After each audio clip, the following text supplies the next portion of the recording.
जय श्री राम। वेदांत ज्योतिष बाय नमिता में आप सभी का स्वागत है। और आजकल आप लोग देख रहे हैं कि मैं अलग अलग विषयों पर ग्रहों के जो कंजक्शन है, युति है, एक साथ जो ग्रह है ट्राइन में है, उनकी चर्चा लेकर आप लोगों के बीच में आ रही हूँ। तो आज जो हमारा विषय है, आज हम जिस पर बात करेंगे, एक ऐसे रिलेशन पर जो मुझे लगता है इस समय का सबसे कॉम्प्लिकेटेड और देखें तो सबसे अच्छा रिलेशन भी होता है। अब ये रिलेशन कौन सा है, अगर आप समझ गए हैं तो इतना सुनते ही आप मुझे कमेंट कर लिखिए कि कौन सा ऐसा रिलेशन है जो बहुत ज़्यादा जटिल है, कॉम्प्लिकेटेड है। बताती हूँ, लेकिन आप उससे पहले अभी तक आपने मेरा चैनल सब्सक्राइब नहीं किया है, रोज़ सुन रहे हैं, देख रहे हैं, चीज़ों को अप्लाई भी कर रहे हैं, लेकिन चैनल सब्सक्राइब नहीं कर रहे हैं, तो चैनल सब्सक्राइब कीजिए। साथ में आप अगर कुछ नहीं भी लिखते हैं तो एक बार जय श्री राम अवश्य लिखिएगा, क्योंकि मात्र यही एक ऐसा नाम है जो तारनहार बन जाता है। तो चलिए शुरू करते हैं। आज मैं जिस कॉम्बिनेशन, जिस युति की बात कर रही हूँ, पता आपको कौन सी युति है? वो शुक्र के साथ कल मैंने सूर्य की बात करी थी ना, सूर्य अथॉरिटी है, पावर है। तो आज मैं जो बात करूंगी, ये दो ग्रह जो है ना, हमारी पूरी जन्म कुंडली को होल्ड करते हैं, पकड़ के रखते हैं। और जिन्होंने इन दोनों को साध लिया, उन्होंने सब साध लिया। कल सूर्य की बात कर रही थी, आज मैं बात कर रही हूँ चंद्रमा की। वैसे तो मैं जो कहती हूँ ना, मैं कहती हूँ कि सूर्य और चंद्रमा, इस पूरी दोनों कुंडलियों को इन दोनों ने, आधा सूर्य ने लिया और आधा चंद्रमा ने लिया है। क्योंकि सूर्य जो है पावर है, चंद्रमा मन है। मन के साथ पावर आ गई तो व्यक्ति क्या नहीं कर सकता। अब मन सही हो गया तो पावर का सही इस्तेमाल करेगा। ऐसे जिनकी ये दोनों चीजें सही हैं, वो आपको स्पष्ट रूप से दिख जाएंगे। और आज मैं इसमें जो प्लेनेट लेकर आ रही हूँ, शुक्र लेकर आ रही हूँ। शुक्र की बात करूंगी चंद्रमा के साथ। अब शुक्र मैंने कल भी आपको बताया ना, शुक्र क्या है? विनम्रता है, शुक्रशील है, शुक्र एक आकर्षण है, एक साथ में स्त्री है। चंद्रमा क्या है? चंद्रमा काल पुरुष की कुंडली में चौथा भाव, सुख का भाव, माता का भाव। तो चंद्रमा हमारी माँ है। अब देखिए आप, शुक्र और चंद्रमा जब एक साथ हो जाते हैं, शुक्र आपकी पत्नी है ना, चंद्रमा माँ है, तो क्या रिश्ता बन गया? सास बहू का। जिस रिश्ते की मैं बात कर रही थी ना, वो यही रिलेशन है, सास और बहू का रिलेशन। जिसकी भी जन्म कुंडली में सॉरी, जिसकी भी जन्म कुंडली में ये रिलेशन एक साथ है, या तो वो दोनों परिवार में बेहद खुश होंगे, या उन दोनों का रिलेशन, किन दोनों का? पति पत्नी का, सास बहू का नहीं, पति पत्नी का रिलेशन बहुत ज्यादा कॉम्प्लिकेटेड होगा। जो बातें कही जाती है ना, कई बार पत्नी जो कहती है, एक शब्द बोलती है, तुम या तो अपने माँ को चुन लो या मुझे चुनो, मैं नहीं रहूंगी। ये कारण है शुक्र चंद्रमा। तो देखिए अपनी जन्म कुंडली में। अब ऐसे में एक बहुत अच्छी रेमेडी है जिससे आप इस जो कॉम्बिनेशन है, इस युति को ठीक कर सकते हैं। वीडियो के इसके बाद मैं आपको बताऊंगी कि उसको आप कैसे ठीक कर सकते हैं। पहले समझ लेते हैं कि ये हमें और भी बहुत कुछ देता है। तो चंद्रमा को हम समझते हैं। चंद्रमा क्या है? चंद्रमा हमारा मन है, चंद्रमा फूड है, भोजन। अब आप कहेंगे भोजन तो शुक्र है। जी, भोजन शुक्र है, लेकिन कौन सा भोजन? मैंने कल ही आपको बताया ना, सौंदर्य शुक्र है। अगर मेरा मन, चंद्रमा बहुत अच्छा है, शुक्र बहुत अच्छा है, तो ऐसे व्यक्ति अपने जीवन में भी बहुत ज्यादा सजी धजी, एक होता है बहुत अच्छे से अपने आप को ड्रेसअप करना, ये शुक्र है।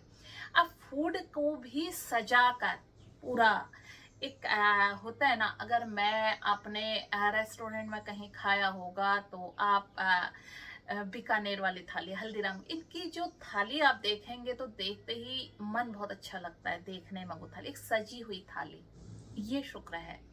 भोजन चंद्रमा है, उसको डेकोरेट कर कर किसी को सर्व करना शुक्र है।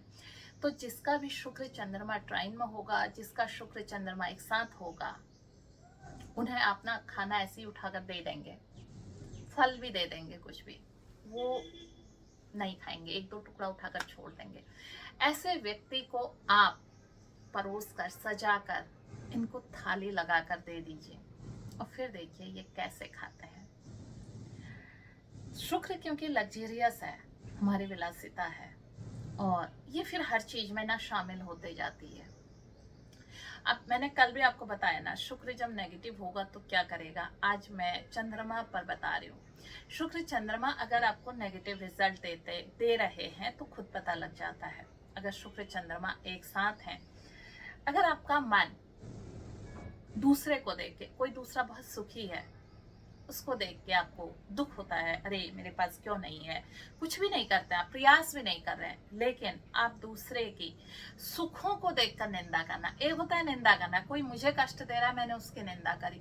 एक होता है कि वो सुखी क्यों है, उसको निंदा करना और फिर उसको गिराने में लग जाना। अब लगेगा कौन? मन लगेगा ना, और मन लगेगा तो इसका मतलब हमारा चंद्रमा जो है वो बहुत खराब है, क्योंकि हम अपने को बढ़ाने की कोशिश ही नहीं कर रहे हैं, हम उसको गिराने की कोशिश कर रहे हैं। तो इसका मतलब हमारा चंद्रमा कहीं ना कहीं अफ्लेक्शन में है।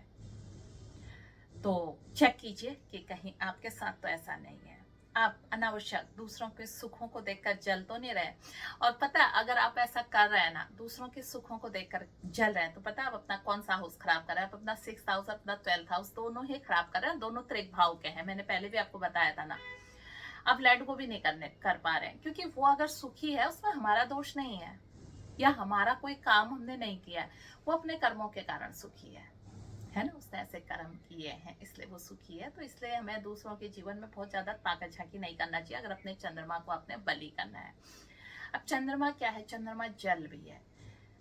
तो जल जितना बहेगा उतना ज्यादा स्वच्छ और निर्मल रहेगा। आप कभी भी देखना, कभी आप ना अपने चंद्रमा को समझना हो, अपने जीवन को समझना हो, तो प्रकृति से जुड़िए।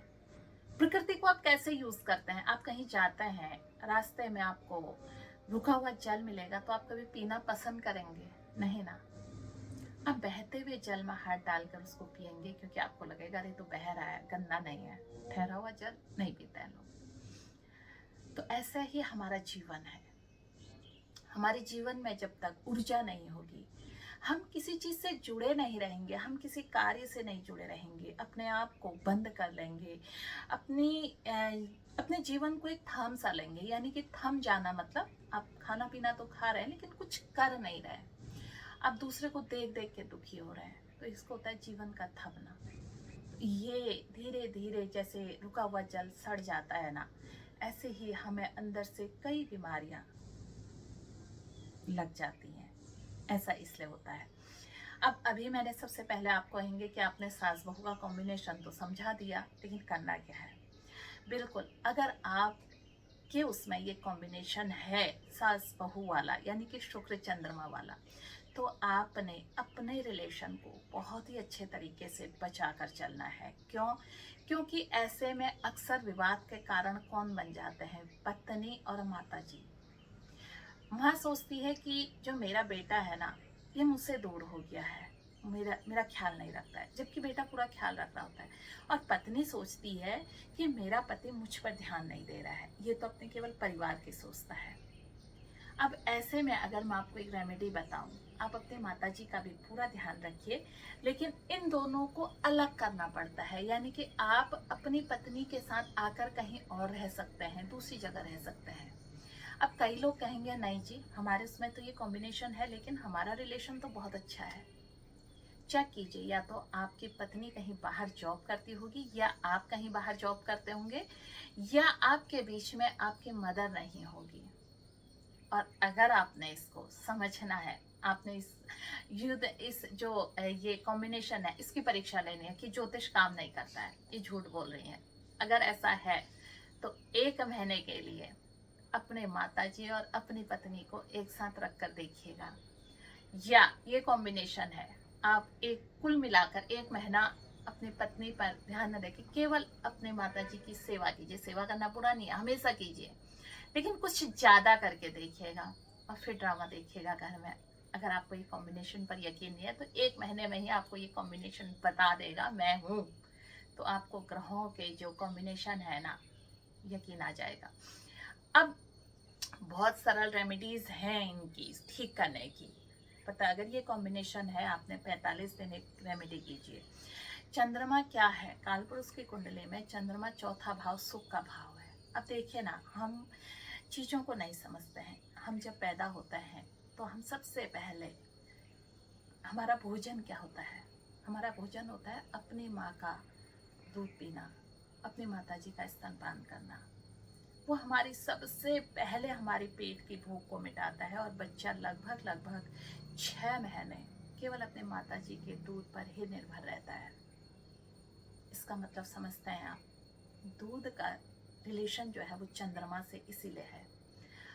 और आपने क्या करना है, दूध से ही जो है दही, अब दही को हम जब मथते हैं तो मक्खन निकलता है।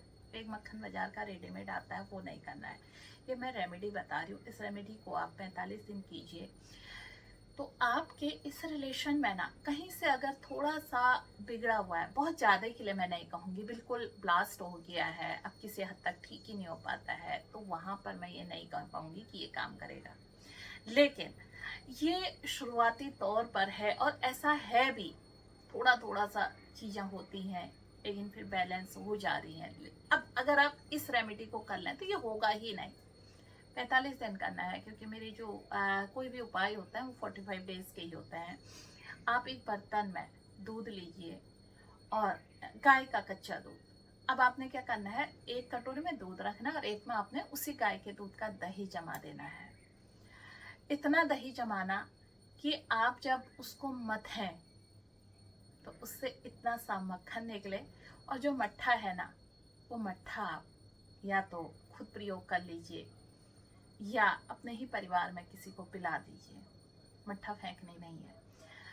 लेकिन जो वो आपने मक्खन निकाला है ना उस दही से, उसको क्या कीजिए, वो जो दूध लिया है वो दूध और मक्खन ले जाकर आप किसी मंदिर में चढ़ा के आइएगा, किसी मंदिर में दान करके आइएगा। 45 दिन करना है, लेकिन एक काम करना, दूध में पानी बिल्कुल नहीं मिलाना है। क्यों? क्योंकि जब हम अपनी माँ का दूध पीते हैं उसमें पानी कहीं नहीं होता है। जैसा दूध आता है वैसा ही हम पीते हैं।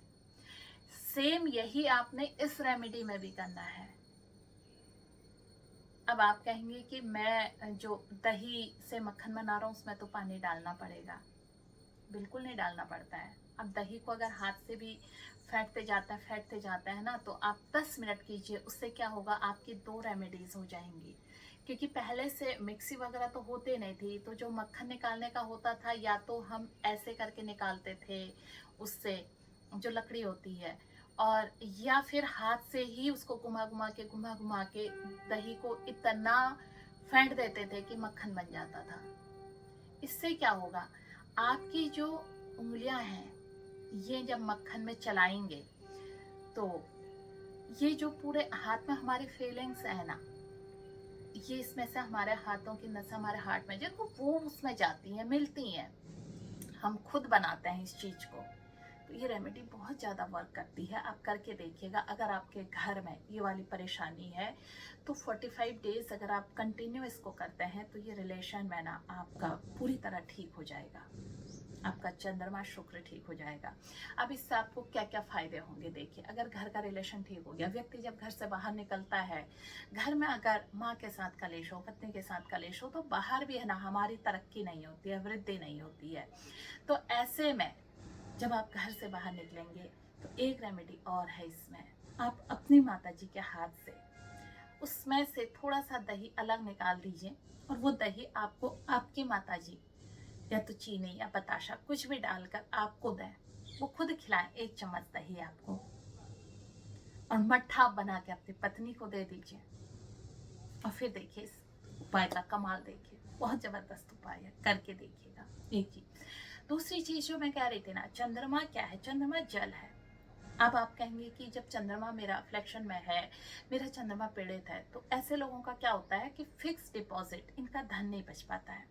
क्यों नहीं बच पाता है? इनको हमेशा शिकायत रहती है। शुक्र चंद्रमा जिसके भी एक साथ होंगे ना, आप देखिए इनके जो धन रुकता नहीं है। क्यों नहीं रुकता? जैसे ही इनका धन रुकेगा तो क्या होगा? बाहर से धन आना इनका बंद हो जाएगा, इनके पास धन नहीं आता है। क्यों नहीं आता? क्योंकि ये उसको ना जमा कर लेते हैं, और माना आपका पात्र इतना ही है, ईश्वर ने आपको इतना ही पात्र दिया है, वो भर गया तो जाएगा कहाँ? नहीं आएगा। इसलिए शुक्र चंद्रमा वालों की एक रेमेडी और है, खर्च करते रहो। अब आप कहेंगे हम खर्च करते रहेंगे तो जमा कहाँ होगा? खर्च करने में इन्वेस्टमेंट भी आता है। कौन सा इन्वेस्टमेंट? आप कुछ धन को उठा के ना, अब हमने क्योंकि पात्र खाली करना है ना, तो पात्र खाली कहीं ना कहीं तो हमें करना पड़ेगा। आप क्या कीजिए, फिक्स कर दीजिए ना धन को।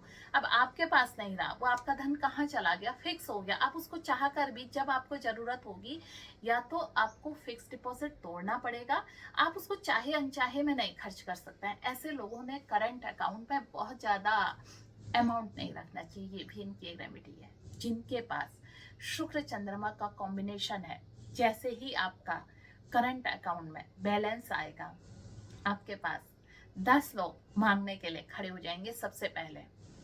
अब यहाँ पर को क्या है? शुक्र क्या है? कोमलता है, निर्मलता है, मिठास है, सौम्यता है, और शुक्र दान भी है। अच्छा शुक्र है तो ऐसे लोग बड़े दानी होते हैं। चंद्रमा क्या है? मन है। चंद्रमा अच्छा है तो ये क्या होगा? सामने वाले को देख के इसके अंदर दया आ जाएगी, क्योंकि चंद्रमा अच्छा नहीं होगा तो वो व्यक्ति तो वैसे भी दयावान नहीं होगा, क्रूर होगा, है ना।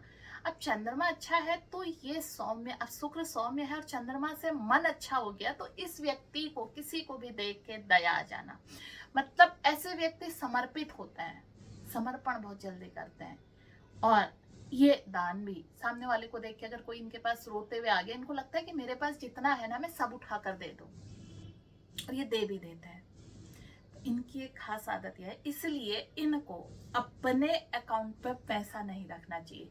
अब शुक्र चंद्रमा एक साथ हो और ट्राइन में भी हो, ट्राइन मैंने आपको पहले ही समझा रखा ना, 159 में आपके शुक्र, अगर माना आपके पहले घर में शुक्र है और दूसरे घर में चंद्रमा है, तो भी ये वर्क करेगा। पहले से पांचवा, पांचवें से नौवां, और 159 ये ट्राइन होता है, और कंजक्शन, और जितना ज्यादा ये क्लोज कंजक्शन होगा उसमें ऐसा ही होता है। तो आपके पास अगर ऐसा है तो आप इन रेमेडीज को कीजिए जो आज मैंने आपको बताई है, क्योंकि बहुत सारे लोगों के प्रश्न आता है कि मैम हमारे पास धन रुकता नहीं है। कुंडली में उठाकर देखो तो शुक्र चंद्रमा टाइम में होता है, या शुक्र पीड़ित होगा, चंद्रमा पीड़ित होगा। अब अगर इन पर कहीं चंद्रमा पर ये पाप ग्रह से भी दृष्ट हो जाए, पाप ग्रह कौन? खास तौर पर राहु से जब भी चंद्रमा दृष्ट होता है ना, तो ये व्यक्ति की ना बुद्धि कौन है? बुद्धि बुध हो गया, राहु छद्म हो गया, छल हो गया, और बहुत ज्यादा चलायमान। अब मन में अगर ग्रहण लग जाए तो ये मन को भटकाव दे देता है। तो ऐसे व्यक्ति कई बार अनायास अपना पैसा ऐसी तरफ इन्वेस्ट कर देते हैं जहां से उसका पैसा डूब जाता है। तो इस चीज को देखिए कि कहीं आपका चंद्रमा राहु के उसमें तो नहीं है। ऐसे में धन बचाना थोड़ा सा मुश्किल हो जाता है। तो ऐसे लोगों का धन अगर ये अपने पास रखते भी हैं, या तो इनके स्वास्थ्य में खर्च हो जाएगा, या परिवार में चला जाएगा, कुछ ना कुछ हेल्थ इश्यूज इनको आते रहेंगे अगर इनके अकाउंट में पैसा जमा होगा। इनके लिए ये उपाय काम करता है। तो आज मैंने आप लोगों को शुक्र चंद्रमा का जो रिलेशन बताया, खाना, अगर शुक्र आपका चंद्रमा के साथ है, एक चीज है इसमें, अगर शुक्र चंद्रमा के साथ शनि की दृष्टि आ गई या शनि भी इसमें आ गया, तो वो लोग ये कह सकते हैं कि नहीं हमें तो बासी खाना भी मिल जाए, हम तो नहीं मानते ऐसा। तो शनि क्या है? शनि विषाद है, दुख है। तो इसका मतलब आपके ऊपर शनि प्रबल रूप से हावी हुआ है, इसलिए आपका जो, क्योंकि शुक्र चंद्रमा का जो ओरिजिनल कॉम्बिनेशन है ना, वो सजावटी है। बड़े उनके हर चीज में, आप उनका घर देखिए, खुद उनको देखिए, वो दिखेंगे, उनकी हर चीज आपको दिखेगी सामने से। ये शुक्र चंद्रमा वाले पता लग जाता है ग्रहों का। अब वो व्यक्ति कहें उस कॉम्बिनेशन में शनि को भी लेकर बैठ गया, तो बिल्कुल आपको अलग नजर आएगा। कई बार जन्म कुंडली में देखने को मिलता है, कॉम्बिनेशन होता है, लेकिन कुछ इसमें अफ्लेक्शन भी आया होता है, तो वो चीज़ जो व्यक्ति में होता है वो नहीं देखता है। तो सुनने से पहले अगर उनसे पूछो कि ऐसा है, वो कहता है नहीं नहीं ऐसा तो नहीं है। तो समझ में आ जाता है कि इनका ये वाला ग्रह काम नहीं कर रहा है, इनका ये वाला ग्रह ज्यादा काम कर रहा है। तो इसलिए फिर उस जो ग्रह में पावर ज्यादा, उनको एक्टिवेट कराया जाता है, उनको बताया जाता है आप ऐसा नहीं ऐसा कीजिए। अब आप लोगों को समझ में नहीं आता है, फिर लोग कहता रहे इन्होंने तो कोई पूजा पाठ ही नहीं बताई, ये नहीं बताया, वो नहीं बताया। क्योंकि जब तक लोगों को अनुष्ठान ना बताओ ना बड़े बड़े, तो उन्हें भी सच नहीं आती। जब तक 2-4 नग ना पहनाओ उनको बेच के, तो उन्हें सच नहीं आती है। फिर वो भागते हैं दूसरी जगह, पूछते हैं उन्होंने तो कोई अनुष्ठान ही नहीं बताया, बताओ। अगर हम अभी नवरात्रि में ही मेरे पास एक फ़ोन आया था कि हम नवरात्रि का पाठ तो कराए न कराए, लेकिन अनुष्ठान कराना चाहते हैं 9 ग्रहों का। अब बताइए, क्या आप ऐसा समझते हैं कि किसी की जन्म कुंडली ने भगवान ने 9 के 9 ग्रह खराब करके दे दिए हैं? ये तो आप रोज दैनिक जीवन में अपने ग्रहों को ठीक कर सकते हैं। तो अब ज्यादा नहीं कहूंगी, वरना आप ही लोग मुझसे कहेंगे कि आप ऐसा भी मत बताइए, क्योंकि कई लोग थोड़ा सा नाराज भी हो जाता है मुझसे। तो चलिए, फिर भी मैं जो चीज सही है, मेरा काम है ज्योतिष को हर घर तक सरल तरीके से लोगों के जीवन में प्रवेश करवाना, ताकि लोग ज्योतिष से डरे नहीं। ज्योतिष परफेक्टली एक साइंस है। जिन लोगों ने इसको साइंस से हटाकर अंधविश्वास उपजाया है लोगों के मन में, मैं उसको हटाना चाहती हूँ। मेरे से अगर 2 लोग ही ये समझ पाते हैं कि हाँ ज्योतिष वाकई में काम करता है, इसलिए मैं कॉम्बिनेशन पर बात करती हूँ कि आप इस कॉम्बिनेशन को ठीक करके देखिएगा जीवन में क्या प्रभाव पड़ता है। मेरा उद्देश्य ज्योतिष से कमाई करवाना नहीं है, ज्योतिष को घर घर तक सरलता रूप में पहुंचाना। आपका बच्चा कहे, खुद कहे आपका बच्चा कि पिताजी अरे हाँ ये हम दशा देख लेते हैं, इसमें मेरी दशा में ना चंद्रमा आए हुए हैं तो मेरा मन भटक रहा है, तो आप मुझे समझाना अगर मैं गलत डिसीजन लूं। ये ज्योतिष है। ज्योतिष ये नहीं है कि आपने एक बार गए किसी से पूछ लिया और लास्ट के आखिरी जन्म तक आपने कहा कि अरे मेरी तो जो दशा है ना वो बहुत बाद में आने वाली है। तब तक तो कई सारी चीजें निकल जाएंगी। तो चंद्रमा और शुक्र का कॉम्बिनेशन है आपकी जन्म कुंडली में, तो देखिए और मुझे कमेंट कर कर अवश्य बताइएगा कि हाँ ये चीजें हैं। हाँ, अगर मैं आप लोगों को कुछ गलत बता रही हूँ तो आप वो भी मुझे लिखिएगा कि नहीं मैडम आप ये गलत कह रही हैं, तो मैं भी सीखती हूँ। तो कमेंट के माध्यम से मैं अपने उन चीजों पर सुधार करने की कोशिश करूंगी। लेकिन जो मैं आपको ये बुक्स दिखाती हूँ ना, इन बुक्स को आप पढ़िए, एक एक बुक्स को आप पढ़िए। पढ़कर इतनी जल्दी समझ में नहीं आती हैं चीजें। जब तक आप ग्रहों को देखेंगे नहीं, उन ग्रहों को अपने जीवन से जोड़कर नहीं देखेंगे, तब तक आपको कॉम्बिनेशन समझ में नहीं आएंगे। तब तक आप केवल राहु और शनि से डरते रह जाएंगे, राहु शनि की पूजा ही करते रह जाएंगे। राहु शनि आपके जीवन में केवल नेगेटिव इफेक्ट डालते रह जाएंगे। राहु शनि को पॉजिटिव करवाने के बाद भी मैं आप लोगों को बताती हूँ, ठीक है। तो आज के लिए इतना ही। फिर कल मैं आप लोगों के लिए जो कॉम्बिनेशन लेकर आऊंगी, चेक कीजिए आपकी जन्म कुंडली में मंगल कहाँ है। बहुत ही खूबसूरत रिजल्ट आपको कल मंगल के बताऊंगी। क्या मंगल अच्छा हो शुक्र के साथ तो क्या कर सकते हैं, ठीक है। फिर मिलते हैं कल एक नए वीडियो में नई जानकारी के साथ। अगर अभी तक आपने मेरा चैनल सब्सक्राइब नहीं किया है तो मेरे चैनल को सब्सक्राइब कीजिए, लाइक कीजिए, शेयर कीजिए। जय श्री राम। आप लोग मेरे चैनल में एक कमेंट अवश्य लिखिएगा, जय श्री राम। आपके ना सारे के सारे ग्रह केवल जय श्री राम लिखने से ठीक हो जाएंगे। नमस्कार, धन्यवाद।